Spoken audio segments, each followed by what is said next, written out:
is Holly Tappin. I've just read Sibeal Panda's book Bad Mermaids. I think it's exciting, funny and really enjoyable.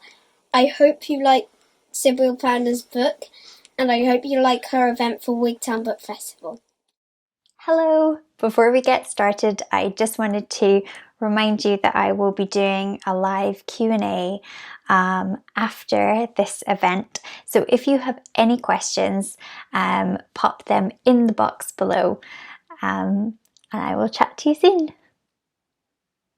Hello, my name is Sibeal Panda and I am the author of the Witch Wars and Bad Mermaids series of books, and the latest book is Bad Mermaids Meet the Sushi Sisters, which is out now, and that is the fourth book in the Bad Mermaids series. So first I wanted to tell you a little bit about how I became an author. This was my first book to be published, Witch Wars, and a lot of the things in Witch Wars are things that I thought of when I was around 8 or 9 years old. Because when I was little, I was obsessed with witches. And I don't know if any of you guys are obsessed with witches, but I used to love any book that had a witch in it. So some of my favourites were Meg and Mog when I was quite little. You might have heard of that one. Winnie the Witch. The Worst Witch, and then also The Secret of Platform 13 by Eva Ibbotson, which has lots of witches and hags in it. And I actually wrote a sequel to The Secret of Platform 13 last year called Beyond Platform 13, and I got to write about a very cool hag called Odge Gribble, who Eva Ibbotson invented. So that was really, really fun because when I was 9 years old, I read about Odge Gribble and then I got to write her story, so it was great fun. So Witch Wars is about Tiga, the main character here, and she discovers this witchy world called Sinkville, which is below the sink pipes. And I was also obsessed with sink pipes when I was little, witches and sink pipes. And I don't know if any of you are obsessed with sink pipes, but I used to stand over the sink when I was brushing my teeth and I would stare down the plug hole. I don't know if any of you have done this. And I would say to my parents, "We just don't know what's down there."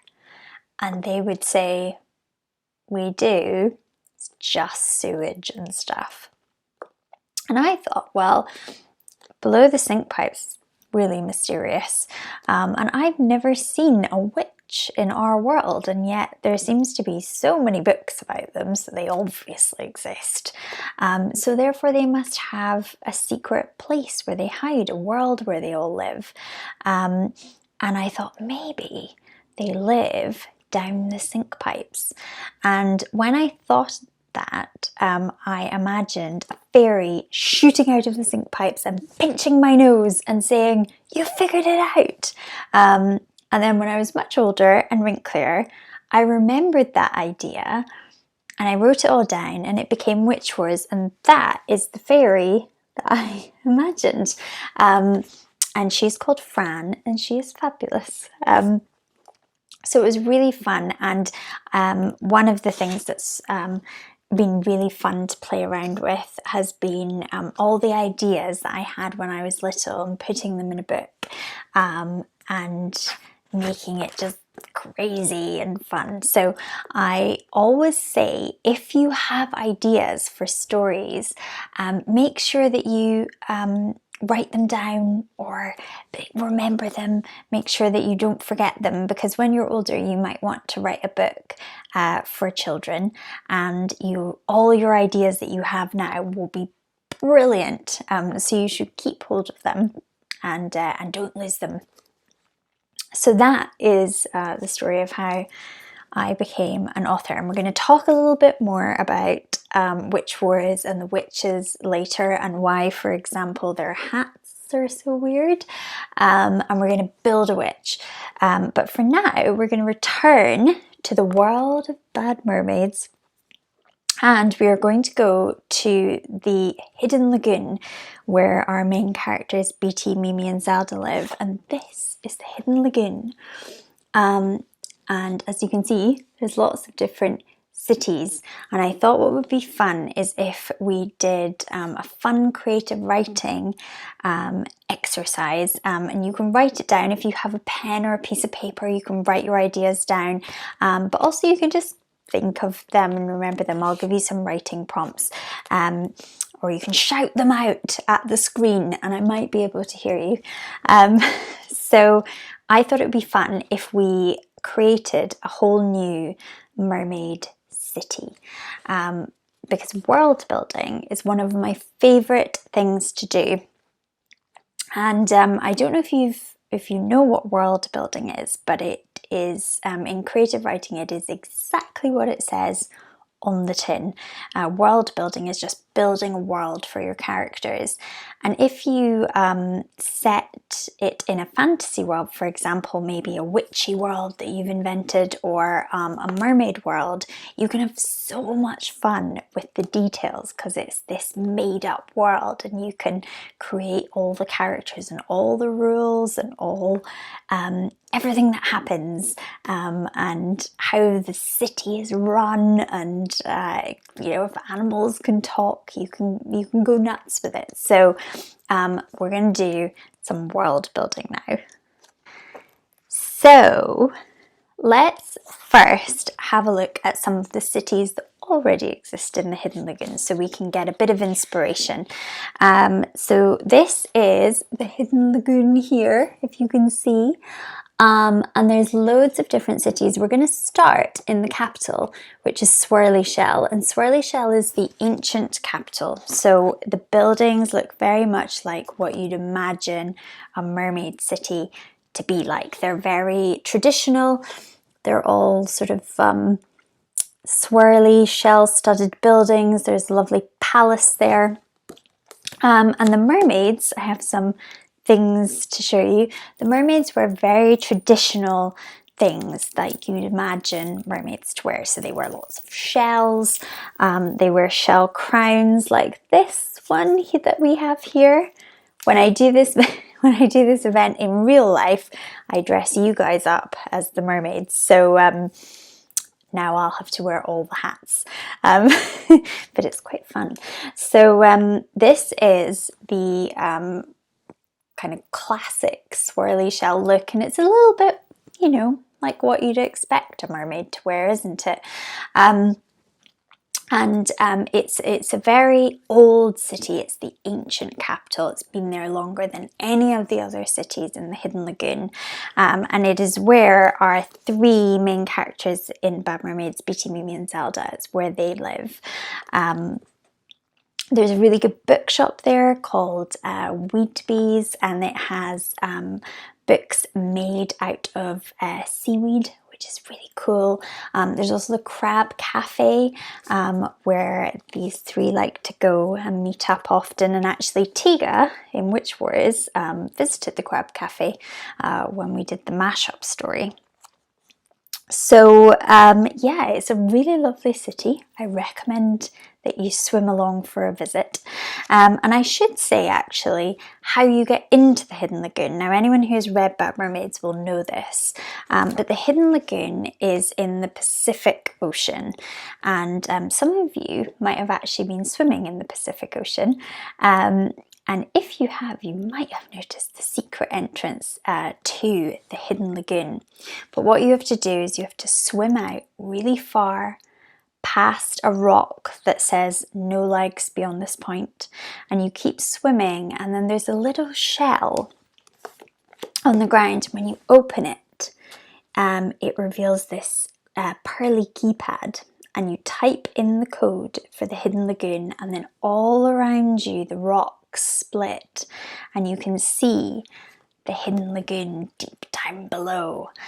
So, and the first thing that you will see is Swirly Shell and all the shells and all the mermaids swimming around in the hustle and the bustle.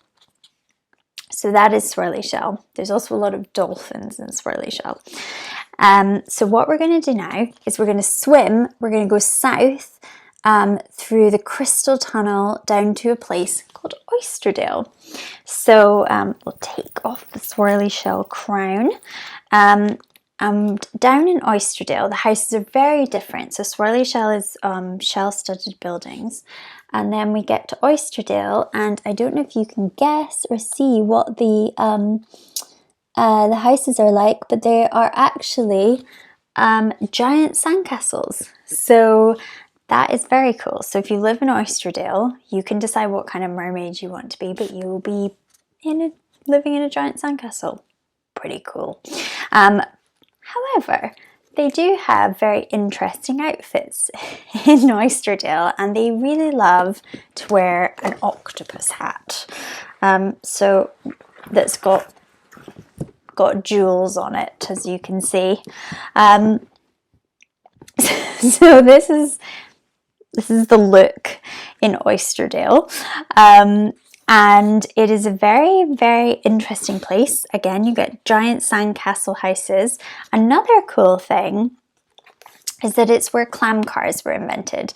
So clam cars are these giant clam shells, and when you open them up, you get inside and there's little steering wheels. So all the mermaids in Oysterdale tend to travel by clam car. They don't swim. So yeah, if you live in Oysterdale, you have a giant sandcastle, you have a very cool clam car that you move around in, and you probably have a pretty large bejeweled octopus hat or something as ridiculous. So we'll take that off and we are going to swim now back up through Swirly Shell, and we are going to head along the Crabby Shell Highway, being careful not to bump into any sea lions, and it's this tunnel filled with bubbles, through the kelp forest, and we are going to go to, can you see? Hammerhead Heights. So Hammerhead Heights is probably my favourite mermaid city, and actually I have this ring here and I don't know if it'll be able to show up on the camera, but if you look into the ring you can see, can you see the tower buildings? That is Hammerhead Heights. So this is my Hammerhead Heights ring, and so Hammerhead Heights, as you can see, is filled with these big rock towers. The mermaids live in these giant rock towers, and when you come out of the kelp forest, if you were to swim out, you look ahead and it looks like there's nothing there, but when you look down, there's these giant towers coming out of the rocks deep down below in a canyon. And there are also, you can probably guess what there's a lot of in Hammerhead Heights: sharks. So I don't have the shark tails because the mermaids there have shark tails, but I don't have the shark tail with me today. I'd be flopping all over the place. So instead I have, to demonstrate the shark element of Hammerhead Heights, I have a pretty cool shark head. I don't know if you'll be able to hear me. It's probably quite echoey on the microphone. So this is Hammerhead Heights. So Hammerhead Heights is the place to live. I'll do this so you can hear me better. It's the place to live if you really love sharks, which I do. I love sharks. And it is home to the most famous shark in the world, and the largest shark in the world, thought to be extinct, but not extinct. And it's also a restaurant, and that is Joella's. I don't know if you can see that there. So in Hammerhead Heights, there's a restaurant called Joella's, and you get to it by swimming into the jaws of a giant shark. And the mermaid who owns it is called Ella, and then this is the jaws, and the shark is lovely, and he loves having people in his mouth to eat things like chomp chops. and all sorts of weird things. Crab cream. It's very different, the things that the mermaids eat. So that is Hammerhead Heights, which is a very cool place. So if you were a Hammerhead Heights mermaid, you would probably go to Joella's a lot, and you would probably have a shark tail, which is very cool. And yeah, and you'd just be swimming around with loads of sharks all day, which would be great fun. So next we will go all the way to the cold north up here to Anchor Rock. And I don't know if you can see, but again, the houses are different to what they are in the other mermaid cities. In Anchor Rock, the mermaids live in sunken ships, and they live very near the most famous sunken ship of them all, the Mary Mary, which is believed to be haunted. But they live in very cool shipping containers and sunken ships, and they do them up and make them really cool. And the mermaids up there, they tend to have very simple tails, but then they have this neon crazy hair. So I'll just put this on for some. They have some cool hair.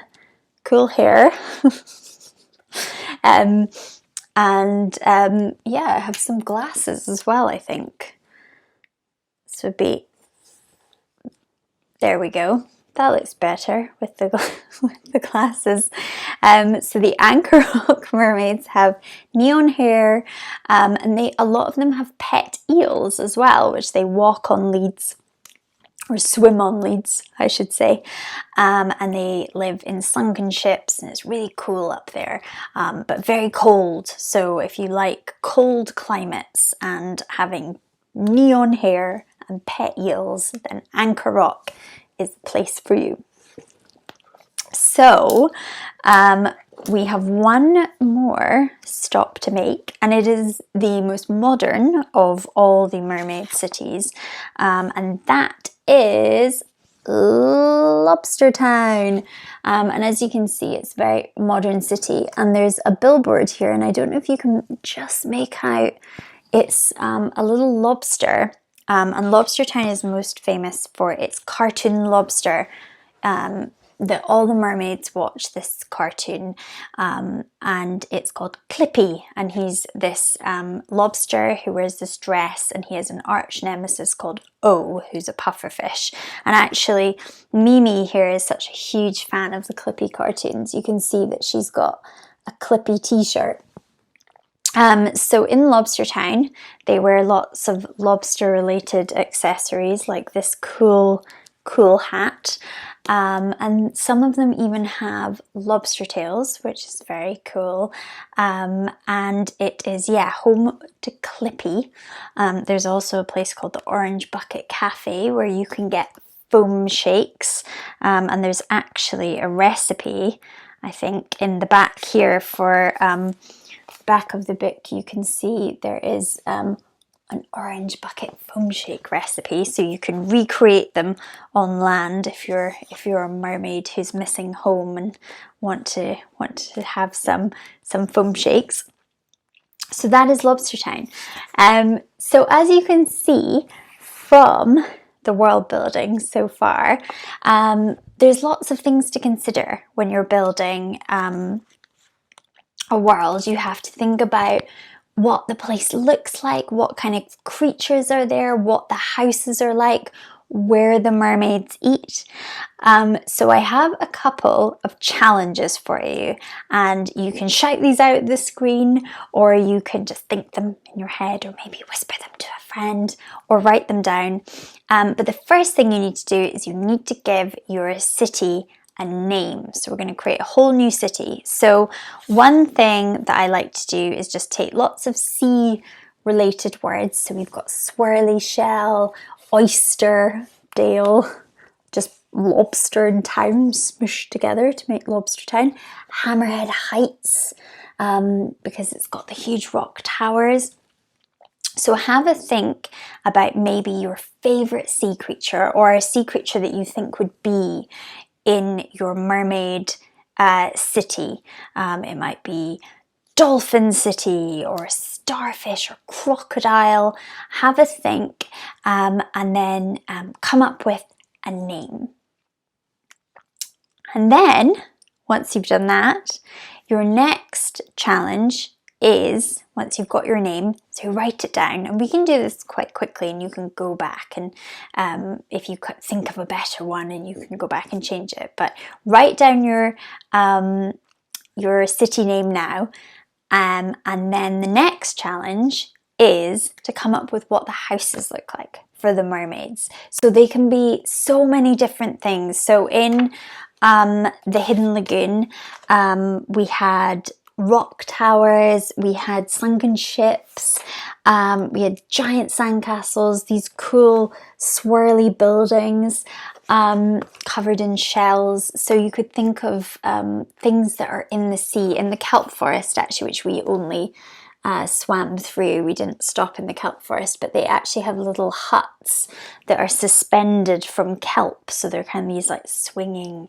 houses that swing in the tide. So there's loads of different ideas. You might make it coral. You might make the houses in, you know, a sea creature, hidden in a sea creature, maybe in a giant bubble. So have a little think about what the houses are like, and shout them out now or write them down, so that now you have your name of your city, you have what the houses are like, where your mermaid characters are going to live. My next challenge is to give your characters a good restaurant, because it's very important that your characters in your story don't get hungry. So I mentioned Joella's, which is the restaurant in the shark. So you might want to make the restaurant somewhere that's hidden, that they have to find, or maybe it's in a sea creature, that they have giant sea creature and they have to swim through and find it. Maybe it's a little hut, maybe it's a little mound of sand that you find the restaurant, and try and think about what kind of things they serve at the restaurant, what kind of mermaid food, and you can make up all different kinds of mermaid food. You could even write a menu. So have a think about what they would serve at the restaurant and what the restaurant is called. So we have Joella's, but there was also the Crab Cafe, and then there's the Orange Bucket Cafe in Lobster Town. So you can think up a cool name for your cafe, and when you're world building, you know, you can let your imagination run wild. So I might say to you, think of a cafe, a name for a cafe, and you might think, oh, and the waiter is a turtle, and you can add that. You can think of, you know, things like, what do they, when you close your eyes and imagine it, what do the tables in the restaurant look like? What's the food that's being served? And if you ever get stuck when you're world building, sometimes, especially if it's something like a fictional fantasy world, like Mermaids, for example, you can think, well, what is a real world equivalent? So maybe if you go to a specific restaurant, you could put a spin on it and make it a mermaidy equivalent. So one person once invented a restaurant at an event that I did called Fish Donald's. So if you can guess what that one is, or McFish. So you can use things from the real world to create a mermaid equivalent, and that's a trick that I always think is really good for world building.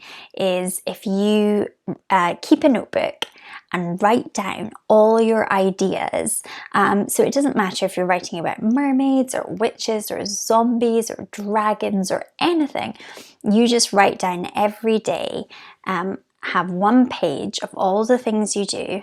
And then on the other page, write the mermaid or zombie, whatever it is you're writing about, the equivalent. So if you brush your teeth in the morning, and then you think, okay, I'm going to write about witches. So how do the witches brush their teeth? Do they brush their teeth like us, just with a normal toothbrush? Maybe they just have a black and green cool toothbrush that looks witchy. Or maybe a giant toad lands on their head and brushes their teeth for them. And you go, grr. So how do the witches brush their teeth? When you eat your cereal, you think, I eat this brand of cereal, but I wonder what a witch brand of cereal would be called. Like witchy pops or something. So you can think of all the different ideas. Everything that you do, think of an equivalent for your made-up world. Okay, so you've got your name of your mermaid city, hopefully. You have what the houses look like that the mermaids are going to live in, and you've hopefully got an idea of a restaurant that they can eat in, maybe what the food might be, or what it's called, or where it is and how you can find it. You know, is it in a giant shark, or where is it? So once you've got those ideas, the next challenge, and this is a fun one, is to create some entertainment for your mermaids. So you need to come up with some sort of TV show or something that the mermaids can watch. And how do they watch it? Do they watch them on sunken TVs? Do they have their own equivalent kind of TVs? And for the TV show, there's lots of different ideas. I mentioned Clippy, who's the cartoon lobster, who's they film that in Lobster Town, and all the mermaids across the Hidden Lagoon watch him. And Mimi is the #1 Clippy fan. But there's also some other shows. For example, on the back of the book, you will see that there's these prawns in little outfits, and this is actually Catwalk Prawn. And Catwalk Prawn is another popular TV show in the Hidden Lagoon. And what happens in Catwalk Prawn is that the mermaids compete to make tiny outfits for prawns, all the contestants, and they make little outfits for prawns and they send them down the catwalk. And if your prawn floats off, then you're out. So there's lots of fun, and actually that is the competition that Tiga from Witch Wars enters in order to win a bathtub so that she can get home back to the witchy world. And that's what happened in the mashup book. So Tiga has lots of fun on Catwalk Prawn. So you might want to make it a reality TV show. Maybe you could make it a singing competition. You might want to make it a documentary, or it could be a TV show, a fictional TV show. So they're all different ideas. And remember, if you get stuck, take something from the real world and make it into a mermaidy version. So I once did an event and someone came up with Fishy Attenborough, and it was about a fish who makes documentary shows about the oceans. And I thought that was really funny. So you can come up with whatever you want, or make it as crazy as you want. It could be the most insane mermaid obstacle course show. So I hope you've got lots of ideas for what you could do for a mermaid TV show. And that was a fun one to do. Every book has a mermaid TV show. In book 2, when they go to the Crocodile Kingdom, there's a TV show called Chops and Slinky, which is about a crocodile and eel detective duo.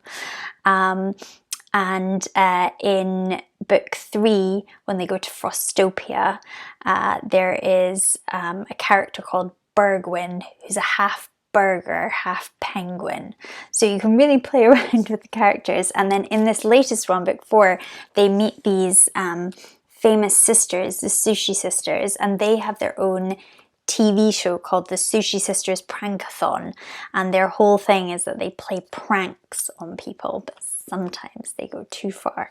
And there's something a bit fishy about them, and that's what this book is about. So have fun creating some entertainment for your mermaids. So I hope you've got that so far. So you've had to come up with a name for your mermaid city.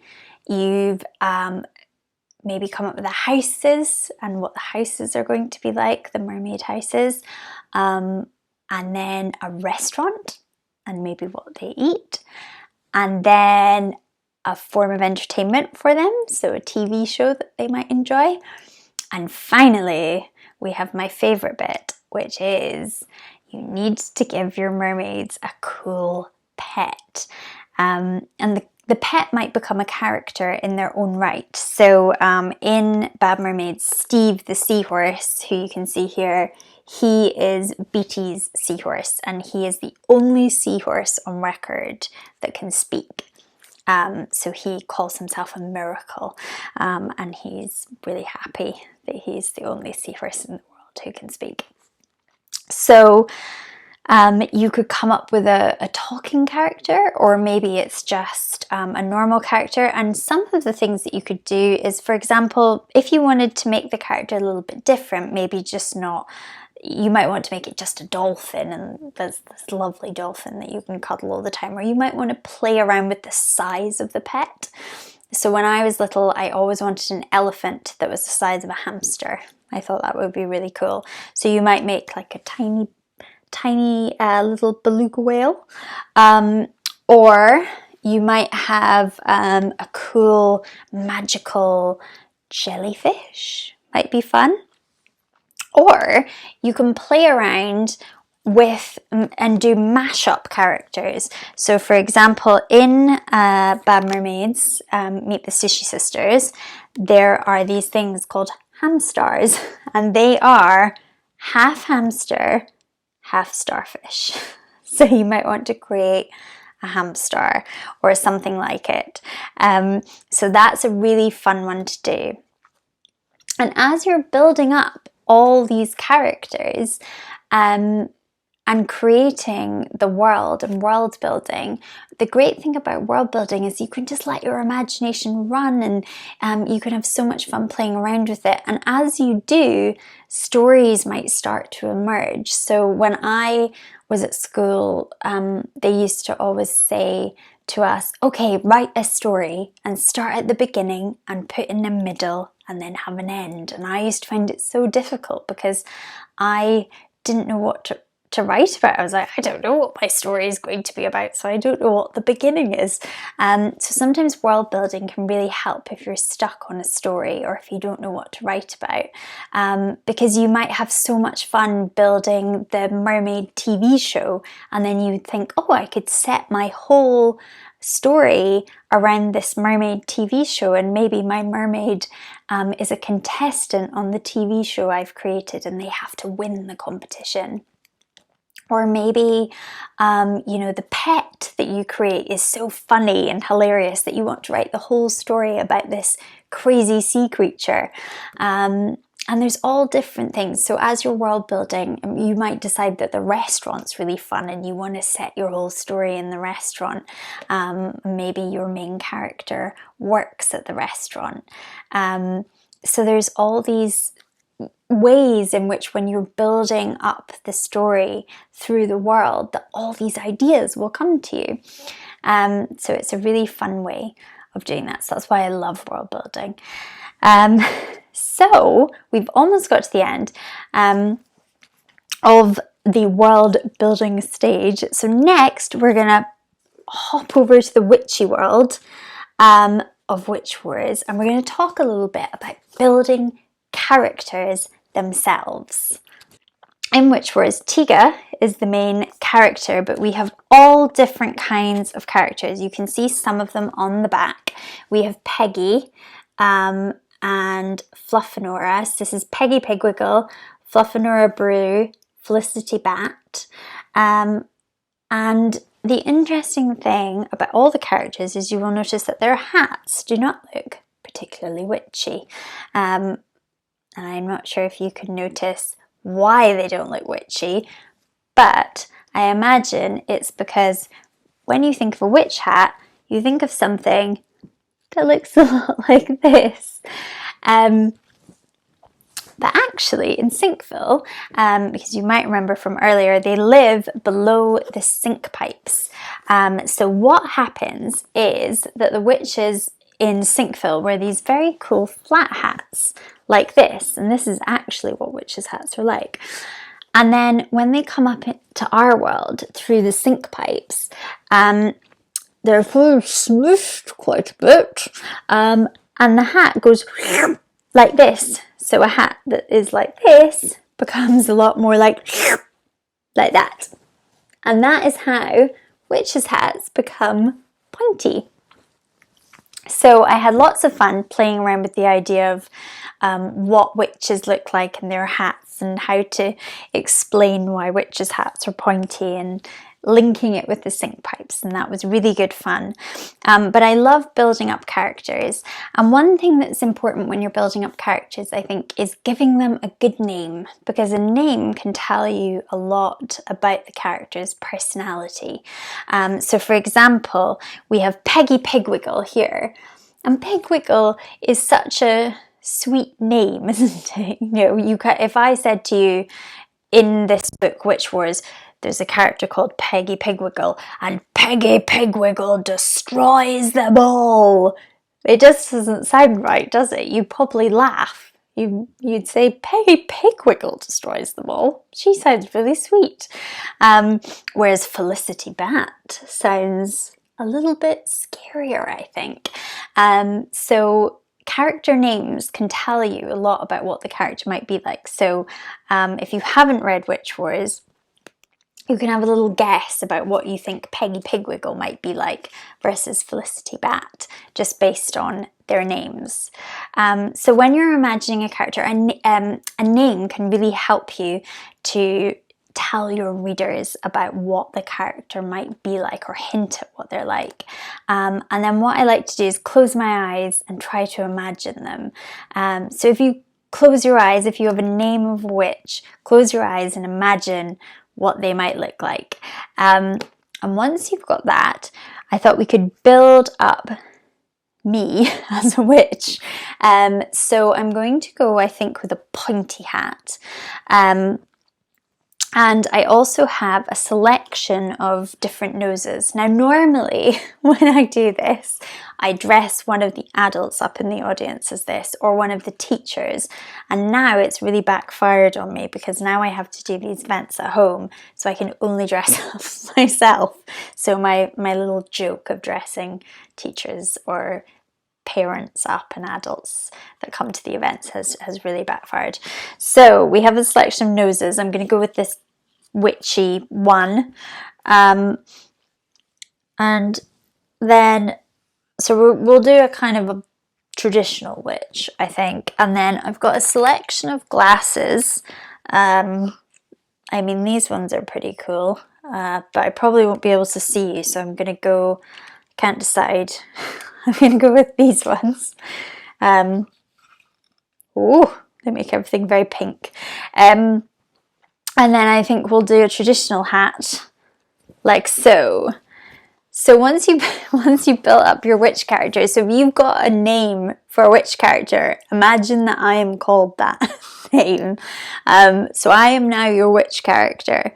And what I think we should do is we should imagine the witch character that you've thought of, or if you haven't had time to think of one, we can just call her Tiga or Peggy or Felicity Bat. And what we're going to do is we're going to throw her into the ocean, into one of the mermaid cities, just for fun.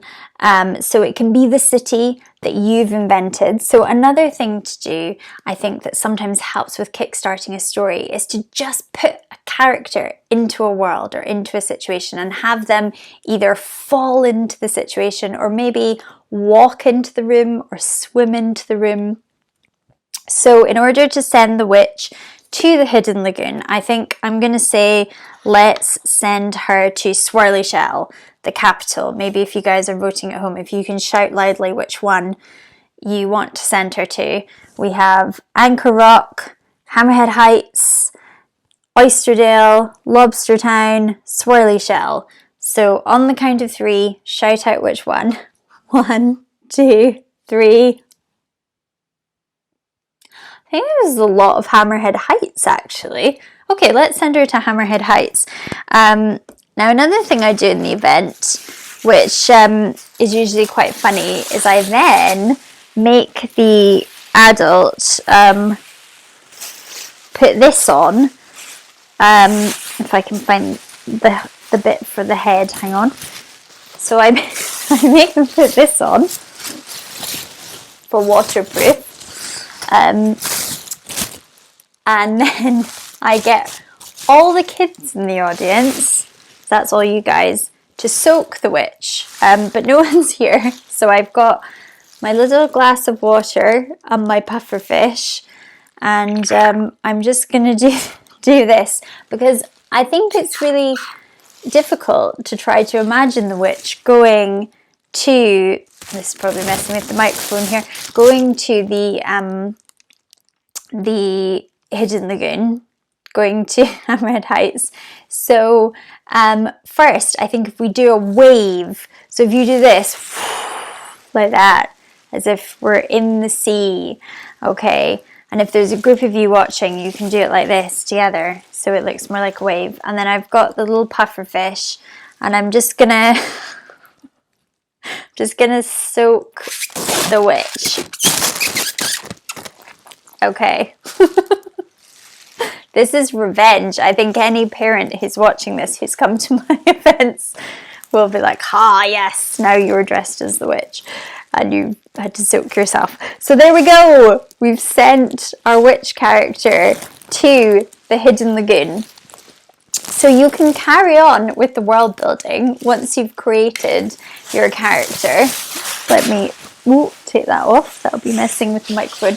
So once you've created your witch character and sent them to the Hidden Lagoon, to Hammerhead Heights, like I sent Tiga from Witch Wars to the Hidden Lagoon, you can have great fun building up what happens with the witch being there. You know, why is the witch there? So Tiga was there by accident because she ended up, Fran, who's the fairy, dropped some glittery dust on the plug hole and Tiga got sucked down it into the Hidden Lagoon.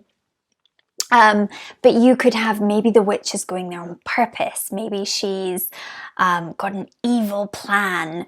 And then you can think of cool stuff like, well, the witch will need a tail and be able to swim. So have they used a potion to do that? With Tiga, luckily Fran was on hand to give her a magic tail, and she gave her a shark tail, which was very cool. And I thought Tiga would like a shark tail because I think I would like a shark tail. So you can think about what kind of tail your witch would have, whether it would be maybe a cool octopus tail or a dolphin tail or a shark tail. And are they going to meet any of the mermaid characters? Are they going to be on the TV show that you created? Maybe they're going to go into the restaurant and have like crazy meal and something's gonna happen. Maybe they're going to go and adopt a pet. Maybe they've gone all the way to the mermaid world, this witch, to find the perfect pet, and they've decided that only a giant shark will do. So you can have lots of fun building up those characters. But I think the main thing to remember whenever you're doing world building or character building, or when you're smooshing things together and sending the character that you've created into the world that you've created, is just to have fun with it. And there's no wrong answer. And yeah, I hope you had lots of fun. And maybe one day we will meet in person, and I can dress you up in the lobster hats, and we can dress someone up as a witch and soak them. But it was so nice to speak to you all, and I hope that this has helped to get some of your creative ideas flowing. Thank you so much for coming to the event. I really hope that you enjoyed it. A couple of quick things. Remember, I'll be doing the Q&A in a few seconds. So if you have any questions, do pop them in the box and I will get to those questions very shortly. Also, if you're interested in purchasing one of my books, the Wigtown Book Festival website has the books available to buy. So do go to the website and check them out. And finally, I wanted to give you a very sneak peek at my next book, which is out at the end of this month. It's a Christmas book called Tinsel. And it is about a young girl called Blanche Claus, and it's the story of the character that we have come to know as Mrs. Claus when she was younger. And it features some of my very favourite characters. There is a character called Blanche Claus here. This is her best friend Rinky, Santa. This is Rudy, her horse. And this is Eggnog, a giant enchanted Christmas tree who really likes to hug everyone. And the illustrations are by the wonderful Sarah Warburton. And I just thought I'd read you the blurb before I go. So the blurb goes something like this. What if somewhere along the way we've all got the Santa story a bit wrong? Join Blanche Claus and her best friend Rinky for a funny, festive sleigh ride you'll never forget. So I really hope you enjoy this one when it comes out, and Merry Christmas!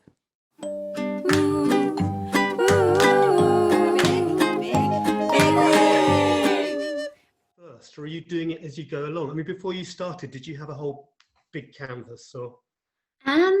For Witch Wars definitely started with the characters, but the idea of the world and the witches living below the sink pipes. So I think the worlds or the settings or where they're hidden often is what comes to me first. And I do find world building helps when you're stuck on a story, to kind of build everything up first, and you find stories within that world or places that you gravitate to more, that you want to go to. So yeah, I guess it depends on the story, but I love world building is my favorite thing to do. I think it's the detail, it's all the little details, all the kind of clam cards that I think really make those books. Okay, first question. Can you really speak mermaid language? Yes, that's how I was able to write the first chapter of Bad Mermaids, which is entirely, oh no, it's not the first chapter, is it? Chapter 5, isn't it? Yeah, I managed to translate that. So and you obviously managed to translate that for everyone after that, rather than them having to struggle through. How long does it take to learn mermaid language? I mean, is it easy? It's quite easy because it tends to be words just repeated a lot, like flipple flop and carp. So you can pick it up pretty easily. Okay, Mia, which is slightly worrying, would like to know if your cafe serves dolphin pizza. I think this is part of a kind of wider problem. It's what I call the Dr. Dolittle problem, which is if Dr. Dolittle lives with a pig, it has bacon for breakfast. What do they all eat under the sea? I mean, they can't really eat food, can they? Well, they have quite strange things, like there's Joella's, the shark restaurant, and in there they have things called chomp chops and crab cream, and they never quite specify exactly what's in them, but sand, they eat sand sometimes. Mimi, sand hot dogs. The character, she calls it the ketchup of the sea. So so she eats sand. Don't eat sand. You can only do that for a mermaid. Questions coming in thick and fast. How do we see the mermaids gain legs, and they get a chance to go on? How does that work? How do they gain legs and lose legs? Oh, so you have to be granted legs by Arabella Codd, who is the mermaid queen, and it's an initiative that was put in place. So they have a certain amount of magic in the mermaid world, but it was an initiative that was put in place because the mermaids were all really obsessed with having legs, and they really wanted to know what it felt like to have knees and toes and things. So Arabella Cod said, well, if you really want to know, then I can give you legs. And so they have a program where you can do a summer on land with legs to try it out, so that the hope is that the adult mermaids think that the young mermaids will go and will think, oh, it's rubbish having knees. And as I think Zelda points out, you can't outswim a shark if you've got legs, so that's no good. So yeah, a little bit of magic, really. Now his question, there's no name on it, I'm afraid, but is there somewhere particular that you go for inspiration when you're writing to help with the character? Good question. That's an interesting question. Yeah, because this year, because everything's been so locked down, it's been really different to write and just be inside all the time. But I think mostly it's just in my brain, really. I'm sure I pull things from real life, but I think really you just, if you have an active imagination and you can go anywhere, you don't need to actually physically go to the places to get the inspiration. But I think the biggest inspiration for me is always meeting new people and things, because you often meet characters and people who are really funny or really kind, and it's always really inspiring for stories. So I've missed meeting people at events and festivals and things, but yeah, I usually just, I mean, I go to my own brain. I'm not sure if that's a good answer, but that's where I go. Ellie is asking the big question that we all want to know, which is, have you ever seen a real mermaid? Have I ever seen a real mermaid? I thought I did when I was younger, but I think it might have been a dolphin. But it was I grew up in Broughty Ferry. I don't know if anyone has been there, but sometimes there's a little cafe on the seafront, and sometimes you can see dolphins. And when I was little, I saw this tail come out of the water, and I thought, oh, it's a mermaid. So it might have been, I don't know, but there are a lot of dolphin sightings there, so probably not. I wonder if Ellie's seen a mermaid. We'll ask her. Eva asks, is there a moral to these books? What's the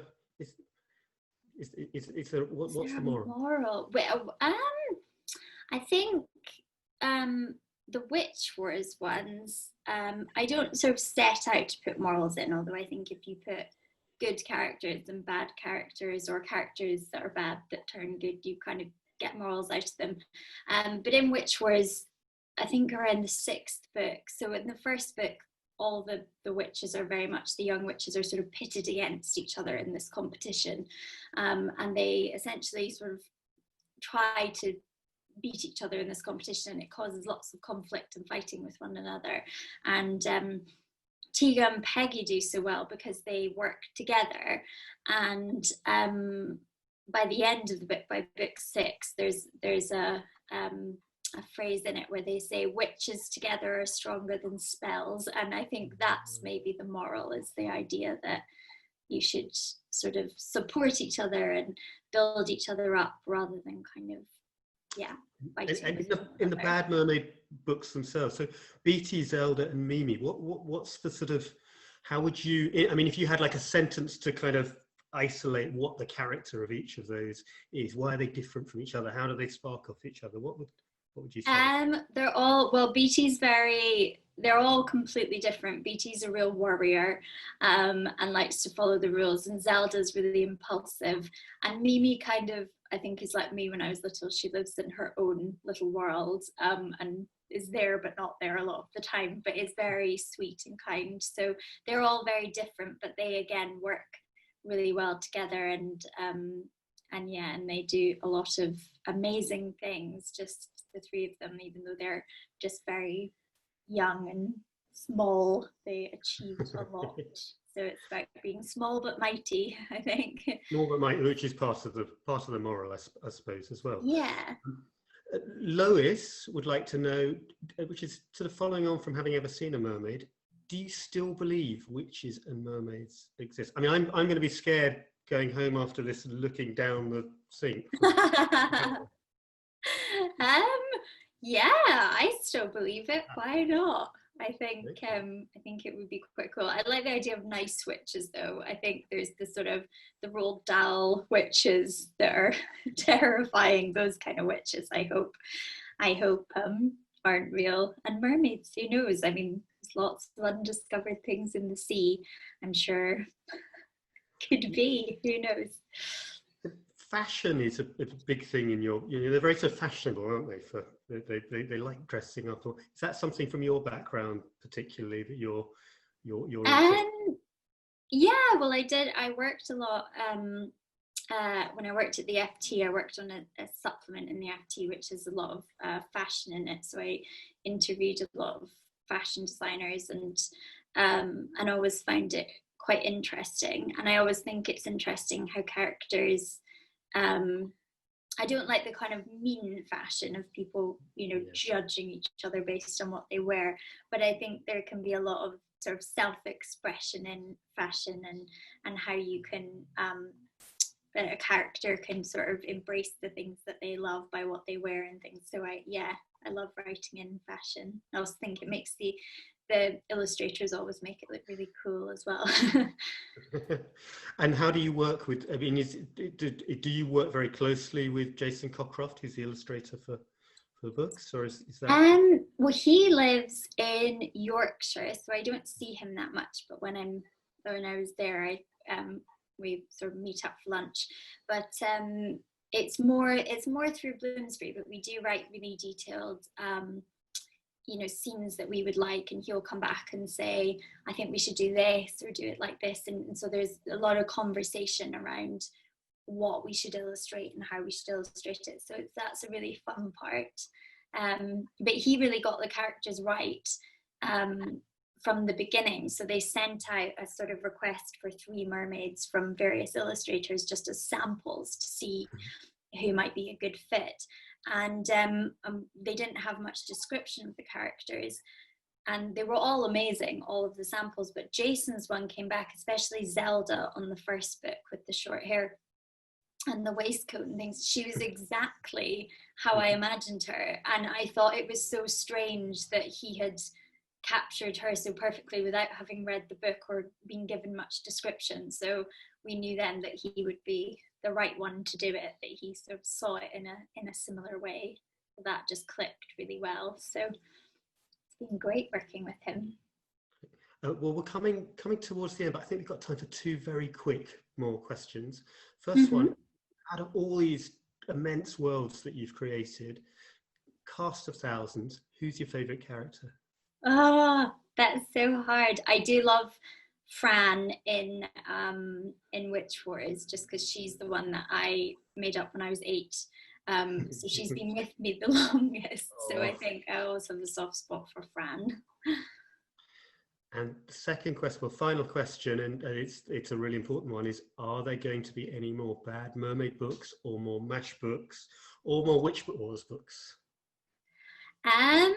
Maybe in the future. At the moment I have my Christmas book coming out this year, and then I also have another series that I'm not really allowed to talk about that will come out, but they're all kind of linked, but it's a little bit different, but maybe in the future. I haven't quite decided yet, but yeah. Well, that's very exciting. Well, look, thank you so much today. If you haven't read, I don't have a copy of Witch Wars, I'm afraid, with me, but if you haven't read Bad Mermaid, Witch Wars, they're all out there, and they're all absolutely fabulous. Not just books, but whole worlds to escape into, and that's what's so absolutely marvelous about these books. So I'd like to say thank you very much, Sibeal, for coming in today. Thank you for having me, and for all the wonderful questions. Thank you. Bye. See you soon.